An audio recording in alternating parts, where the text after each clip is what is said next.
What's going on, everyone? Welcome to a Thursday edition of Back Your Play right here with Q. I'm your host, Rich Canoes. Hey, by the way, we are brought to you by our good friends over at Play It Again Sports. And also, got to mention our very good friends, our guys in Florida gave us the hookup with Fresh Roasted Coffee LLC. Check them out online, freshroastedcoffee.com. Yes, I still have the winter gear on because it's still a little windy and cold. Lloyd told me, hey, enjoy the cold weather. We're trying to fight through it with the offseason in the NFL. And even though we might be tired and lagging a little bit, the 24-hour news cycle that is the NFL does not stop. Now, I know later in the week we'll hit on the NFC North and the offseason needs. We got the draft right around the corner. But with all that being said, a little more movement now in the NFC East, and the fact that the Philadelphia Eagles turned around and they pull the trigger and get Kenny Wilson Pickett there from Pittsburgh Steelers. I mean, we'll get to the Steelers in a moment, but listen, you got to go into the season with a backup. That's exactly what the Philadelphia Eagles are doing, knowing that Jalen Hurts' injury history. You get a young quarterback. Maybe you can flip him for a draft pick. But again, I think this is more about Pittsburgh just wanting to get rid of Kenny Pickett because now you've got Justin Fields there along with Russell Wilson. Yeah, Q, it was an interesting situation, this trade, because many people here in Philadelphia, where I am, were talking about getting Justin Fields because he had that similar skill set to Jalen Hurts. And you talk about the injury history of Hurts. Last year, he played majority of the games, but he had that gimpy knee. The year before, had missed about 2 to 3 games. So the Eagles, uh, they like Kenny Pickett, particularly Howie Roseman. I've talked to a lot of people said that he had scouted him in college, and he was a guy who was interested in drafting way back when he was the only quarterback taken in 2021. So in the first round. So, I'm not sure it's a great fit, but they may need to change the playbook if he has to step in or something like that. But um, Pickett wanted an opportunity, and obviously the Steelers are moving in a new direction. They got rid of Matt Canada, their former offensive coordinator. They're bringing in Arthur Smith, as well as Russell Wilson, and now they're going with Justin Fields. And they got Justin Fields. When you look at this trade, Yeah. apple for apples, I think that the Steelers got the better of the deal over the Bears, and the Eagles gave a lot to get Pickett. So you're wondering what's that all about? Yeah, listen, I think Fields is still a project you can work with, young, green quarterback. Listen, just bad situation there in Chicago. I believe once Russell Wilson goes 18 of 35 for a buck 65 and an interception the first game or two, they're going to start to clamor and they're going to want Justin Fields. I mean, Russell Wilson now has just, the trajectory and then all of a sudden the dissension, if you will, to descend of his career is utterly ridiculous. So I think the pressure is going to be on him to come out and perform like gangbusters. They know it's low risk, high reward type of move. Same thing as you mentioned with Justin Fields. I mean, hell, the Giants should have made a play if you think about it for Justin Fields instead of turning around and getting out Drew Lock. And sticking with the NFC East, I actually can see a situation where the Giants maybe do draft a quarterback and keep three on the roster because they can't trust Daniel Jones's availability and health. So, yeah, I mean, listen, the Eagles making a move for a backup, Steelers bringing in a young quarterback. I mean, that's kind of where we're at right now with the NFL. And again, a Thursday edition of BYP. Lloyd Vance, kind enough to join us, host of Lloyd Vance's Insider Football 1029 The Game, part of the Broad Street South Network, and give him a follow on X at Lloyd Vance. Second portion of the show from our good friends over at Play It Again Sports, and you can check them out, 1450 Clements Bridge Road. I'm still, I'm trying to wrap my head around a couple moves. So the Jets go out, they ink Mike Williams. Odell Beckham's name's been floating around. He's, making maybe that pitch to the Miami Dolphins. The Jets once again showing, okay, we are going to try to give you all the weapons that you need, right? One more time for Aaron Rodgers. And listen, I'm so over this and the hype and the believing. And here we go in the offseason. And, this team's going to make some moves. And this is the one time they're going to go for it with Aaron Rodgers. And I'm just so over it. And I know we got to talk about it, but it's like appeasing the veteran quarterback once again. That's exactly what they're doing. Yeah, Q, Woody Johnson, who's the owner there, he's decided to give this group one more opportunity. And that starts with Robert Salah, Yep. the head coach, who's been very underachieving, as I pointed out. Joe Douglas, who, maybe he's not the genius a lot of people thought he was coming over from the Eagles. And then in particular, you talk about Aaron Rodgers, a quarterback that's going to be 40 years old, coming off an Achilles injury. And they're like, all right, let's get the band back together. Yeah. This division, I still am going to have to say the Bills are way in front of them. And these moves, once again, Q, you're talking about who they're bringing in. So they got Aaron Rodgers. More, At least more. they have Brees Hall running Yep. Yep. back. He's kind of younger guy. But at the receiver position, yeah, Garrett Wilson, very good young dynamic receiver. But Mike Williams, he's always hurt. The Chargers said enough's enough. He's getting a little bit older and he's underperformed. And then you have Alan Lazard, who's Aaron Rodgers, Dolphin buddy. So you know this team, I just don't think they're ready to make that big run, and they're just grabbing kind of pieces. Do they all fit together? So, you know, you once again, it's the Jets being the Jets, and they missed the playoffs for so many years. Q, I think it's 2013 the last time they've been in playoffs. And with all this age, it's just bound to blow up once again, like it And, did this past year. and they're trying to fix the line. Tyron Smith, your left tackle, Morgan Moses, your right tackle. You mentioned Mike Williams, the wide receiver. I think their number one objective was to fix that and revamp that offensive line, which was, a wreck last season. I still Yeah. believe that Aaron Rodgers played where he got hurt. That's on him. You got to get rid of the football. But be that as it may, yeah, you're right. I mean, they're trying to stockpile. They're trying to make some moves. They're trying to quote go for it. I want to go back if we can to the NFC East for a minute because again, I mentioned Smith. Well, you also got to bring up the name Armstrong, the defensive end for the Dallas Cowboys, former Dallas Cowboy, Troy Pollard, former Dallas Cowboy, Tyrone Smith, former Dallas Cowboy. The only key acquisition they made was at linebacker, and that was Eric Kendrick. So I know free agency isn't over, but it seems as though when Jerry says we're going to go all in, they were never really intended to pay big money for free agents. And surprisingly, Dallas is on the sidelines. Usually, you're used to them always making these big home run swings and trying to figure things out. And to their credit, Jerry Jones is kind of saying, okay, let me just sit back and kind of wait and see how the market plays out.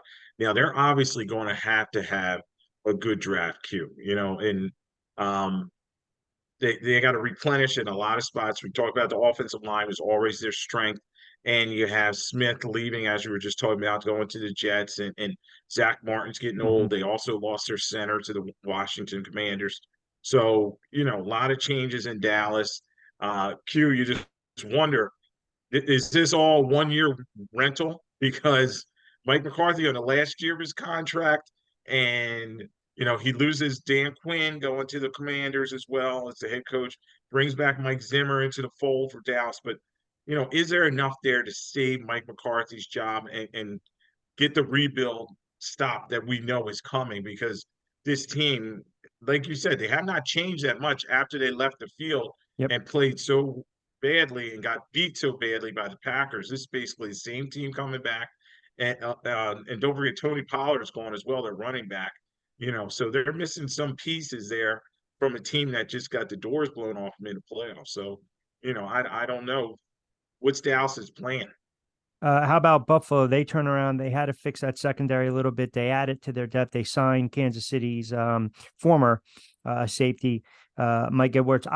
Again, you're hearing all the rumblings from Buffalo again, disgruntled, wide receiver. Can they get it done with the quarterback? Here we go. Head coach going into the season once again on the hot seat. I mean, it's like every single year, every single off season, we're talking about the Buffalo Bills. And, I get the move that they made. They need to shore up the secondary, but I still look at that AFC East.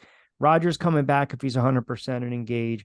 You've got Buffalo. You still got Miami. New England is a mess.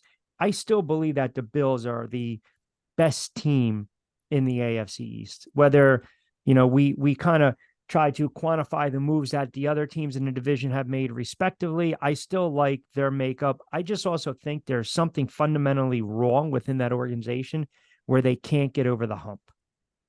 Yeah, Q.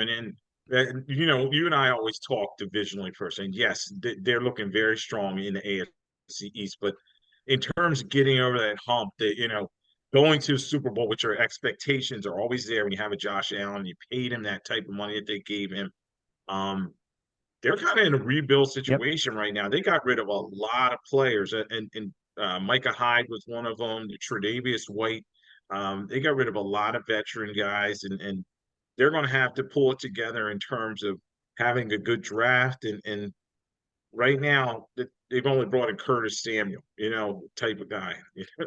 A nice piece to have, but he's not going to be the front line guy to put you over the top. So the Bills, they are trying to figure this thing out, and it's going to be on Josh Allen and Sean McDermott, as you were talking about. They're both going to be on a kind of a hot seat, and they're going to have to figure out ways to kind of protect the football better, and also defensively, Sean McDermott's got to get that defense to Yeah. play a lot better too. They were very leaky, particularly in the playoffs. Teams were moving the ball against it very easily. So I was reading Jeff McClain tweeted out that the Eagles are signing wide receiver Paris Campbell to a 1-year deal. NFL source confirms Adam Schefter as well. And then he went on to write Howie Roseman and then VPP Joe Douglas were prepared to draft Campbell in the second round of the 2019 draft. Owner Jeffrey Lurie intervened per McClain's reporting. Lurie's clout led to the Eagles drafting J.J. Arcega-Whiteside instead of Campbell. And we kind of know, again, where that kind of worked out. So the Eagles, listen, they're Parker, they're trying to add more depth at the wide receiver position. They have two very good wide receivers in Smith and Brown.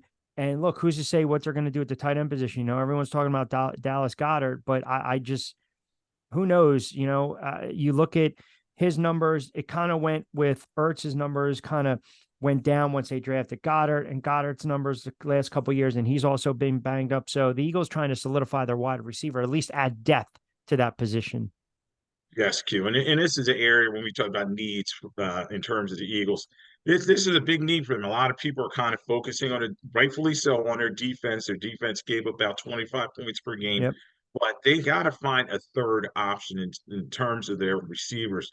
Now they do have Devontae Parker. They bring him in from New England. Not a lot of separation there, and just a veteran type of guy. Now Campbell, you know, he could be a nice slot guy, move around, but we know the show is Devontae Smith and AJ Brown. But Q, you also can't go into this in a playoff stage. Their third receiver is Julio Jones, you know, almost 36, 37 years old, and a guy who was at the end. And then when you look at the rest of the receiving core, you know, Joseph Nata, Britton Covey, you know, Jacob Harris. I mean, it's just like, who are these guys? So you're right. They need to find, to me, they need to find two receivers in the draft or remaining free agency. Now they're picking 22. I think the Eagles are going to kind of see what drops to them there. But, you know, definitely I think this is a move to help them. And Jalen's got to find a security blanket type of guy because sometimes he tries to force it into AJ Yep. and he needs somebody 100%. underneath that can do the dirty work. Do you think that, a lot of talk now with some of these quarterbacks moving and obviously some players choosing not to show up and throw and/or run routes. Mara Harrison Jr., what more do you need to see? Caleb Williams. Hey, people are like, well, why would you still want to see him throw? Because they're gonna look at him and compare him to other quarterbacks that are on the board.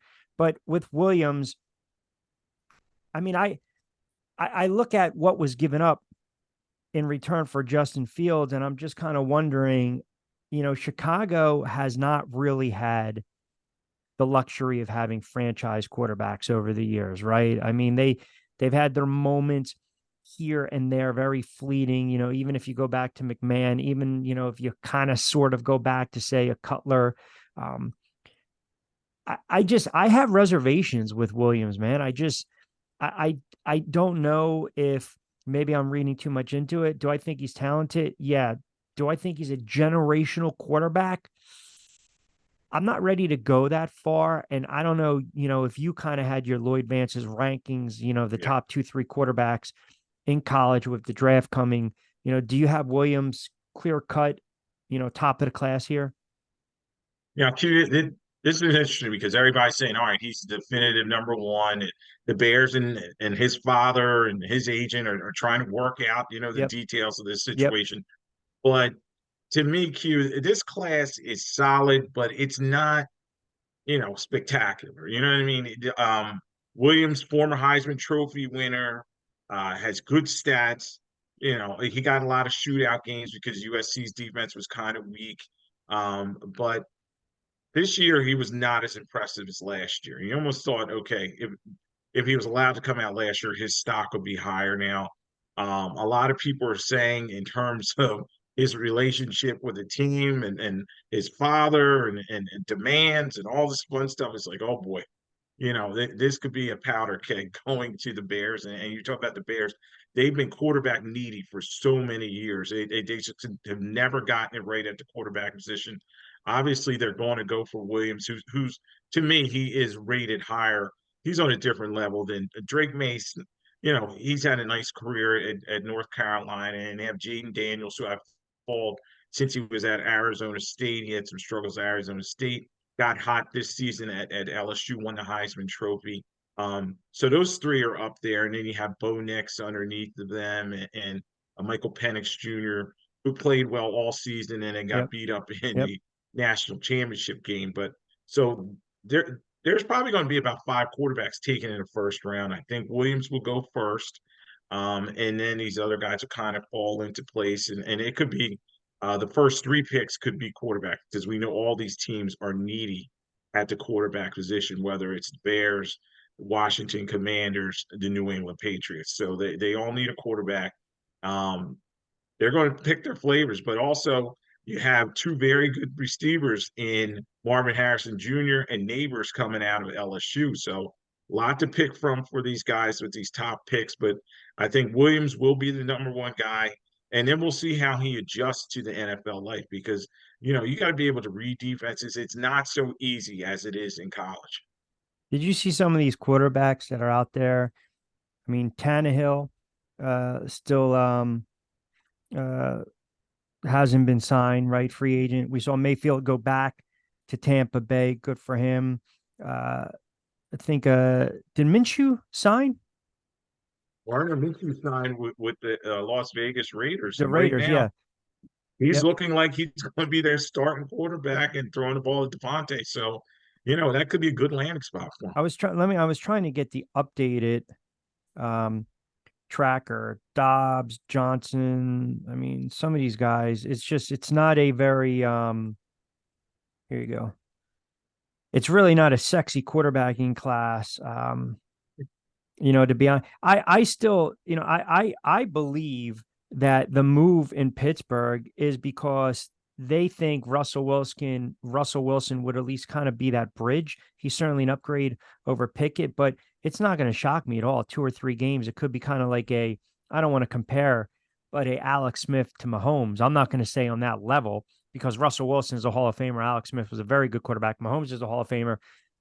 We don't believe Fields is going to be a Hall of Famer. But the point being, maybe kind of in the waiting, at least you get away with a year. But I mean, how fast do you think? I'm already hearing and listening to sports talk radio in Pittsburgh when I flip through the dial. Like I'm already hearing that they can't wait to get Fields on the field, right? And it's like, we talk about some of these teams with the model of consistency, and Denver went all in on Wilson. It blew up with him. It blew up with Hackett. Peyton was never his guy. Now you got Tomlin, who we thought maybe was going to get fired at the end of the season. They figure out a way to play competitive football, and then you realize they can't do anything offensively. And now he goes into the season with an aging Russell Wilson and a kid who we just don't know what he's about. So I just find it fascinating what's going on in Pittsburgh. Yeah, now Pittsburgh, obviously, Q, they had to upgrade over Pickett. 100%. Pickett only had 13 touchdown passes in 2 seasons as a starter, basically. And then last year they said enough's enough. They go with Mason Rudolph of all people, and he leads them to the playoffs. Obviously, when they went to the playoffs, they got killed by the Bills. They didn't have a chance. But I think Wilson's kind of like a rental. You know what I mean? Q, they said that they've given him a contract for 1 year, $1.2 million.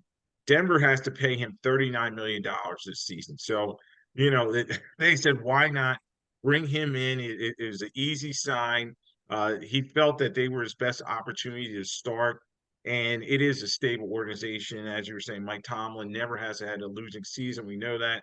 And he's able to lead his team, but I do believe that Fields is their quarterback in waiting. And they got lucky in terms of the Bears just were like, all right, let's just have him Yeah. go away. They gave him away for a sixth round draft pick. It can go as high as a fourth round draft pick with playing time. But, Russell Wilson at 35, 36 years old, he does not have that much longer shelf life now. The Steelers, they do look at last year's numbers: 26 touchdowns, only 8 interceptions. Russell Wilson still may have a little bit of tread on the tire. We'll see. He has to get that rapport with Pickens and those other young weapons that they have there in Harris, the running back. But But you it's a believe good there's no landing spot. commitment. You believe there's no commitment to Russell Wilson. Like there's reports now that he can be cut during training camp. Like, I mean, think about that for a moment. Yeah, $1.2 million. So he's not making any money, Q. So it's a 1 year deal, and we know about these 1 years in the NFL. It's a make good type situation. So they'll bring him to training camp. I know some people have said, and I talked to some folks, they said Mike Tomlin has quote unquote promised him he'll get the first snaps, but if Fields outperforms him, he will go with Fields as quarterback. So it's a good situation to have. He's got a 9-time Pro Bowler, Russell Wilson. They'll see if he has anything left. But Fields is a dynamic player, and now you're going to get to see him in a real offense. He was kind of hamstrung with Getsy's offense that was with the Bears, and he had another coordinator before that. This was an odd fit. Yes, he can run the football. He's got to get more accurate and obviously cut down on his turnovers. So, Russell Wilson, he takes care of the football. Maybe he can teach Fields some things. We'll see if they have a good relationship. But sometimes, like we saw with the Jets, it can be kind of prickly when you have that veteran quarterback and then you have the young guy as well. Yeah, the fact that they only gave up a conditional 2025 6-round pick for him in that deal with Chicago on was about 5 days ago, March 16th. I mean, Christ, if I'm the Giants, you got a young enough quarterback to come in and push Daniel Jones, and then you go and you draft a wide receiver or a tackle, continue to build that offensive line. I mean, I I'm just shocked that the Giants did not even attempt or put in a call to try to get Justin, knowing now that what you gave up for him is pretty much a bag of balls. They brought in Drew Lock, and they were a team I was kind of scratching my head, like, yeah, why not bring in Justin Fields? He could easily step in there. We're not sure with Daniel Jones. Yep. He's coming back from that ACL injury, and it's a long road back, and we're going to see what he has. And then you also talk about the Eagles. Why would you go get Pickett when you could have Fields for such a low number, and he has the same Or skill flip set as him. Hurts? Yeah. And, yeah. And then a team we just talked about, the Las Vegas Raiders. Yes, Gardner Minshew's a nice, good value signing, but why not bring in Justin Fields and see what he has? He has that big arm, and they love to throw the football down the field. And just surprising that his landing spot and then the amount, how easily the Steelers got him. Well, I guess the fact is when you think about the Steelers were quarterback, they need a quarterback, right? Quarterback needy. The Giants definitely need a quarterback because Daniel Jones' availability. Am I going to sit here and say Fields is an upgrade over Locke, or is Locke an upgrade over Fields? Is Daniel Jones, would he still be the best quarterback on the roster? It's debatable, right? I mean, maybe slightly better than Locke, maybe slightly better than Fields because he won a playoff game on the road. But to your point with the Philadelphia Eagles, they probably didn't even want to go down that road because now all of a sudden you paid Hurts what you paid him. Granted, the Giants paid Jones a lot of money, but once Hurts starts to struggle, then you start to clamor for Fields. I don't have a problem with that happening in New York because you already go into a season where you have a quarterback that has been inconsistent and off injured. At least Hurts has gotten them to a Super Bowl. They've made playoff. They made runs with Jalen Hurts. He was arguably, an MVP caliber candidate and player, even though he trailed off late. So I'm very surprised at the Giants. I mean, listen, it's your guess is as good as mine, what they do. in April come the draft. But I know later in the week we'll get into that NFC North, including the Chicago Bears as well. So uh, it's just sometimes, man, you get these bargains and you get these steals, and these guys have an opportunity to resurrect their career because it won't shock me if he outplays Russell Wilson and for 1.2 they just cut him because, as you alluded to, Denver's already paying him 30 something on million. And you know, big thing Q is a lot of these franchise veteran quarterbacks, they don't want to look over their shoulder. You know, I mean, Yeah. they're a little insecure, and it's going to be interesting to see how this plays out. And I think Fields has a lot more football left in him, and he's glad to have an opportunity to go to Pittsburgh, a winning franchise, a place where he could probably grow, and they'll probably make some changes to the playbook for plays that he likes to roll out passes, and now he gets to work with a good young receiver. I think Pickens and him were together at Georgia at one point, so you know he may have some familiarity with him as well. So these quarterback situations are going to be interesting. We always talk about them, and as we get to training camp, I'm sure the quarterback carousel will spin some more. There'll be some injuries. We'll see how these kids that are drafted come in and what situations they go to. And but you wonder, like some of these teams, like what are they doing at the Mm, quarterback position? Like Washington right now, I think their only quarterback's Marcus Mariota. yeah, that's oh my goodness. So teams are definitely quarterback needy. We'll get into the North tomorrow on on Q as well. But Lloyd, kind enough to join us on Thursday edition of BYP from our good friends over at Play It Again Sports. They got all the golf equipment and gear right now at your disposal. Check them out online, playitagainsports.com. Put in a location, Deptford. As far as Lloyd, catch him during the week. Host of Lloyd Vance's Insider Football on 1029 The Game, and of course, part of the Broad Street South, and always a contributor to On Q and BYP. Appreciate a couple moments, pal. All right, Q, thanks for having me on.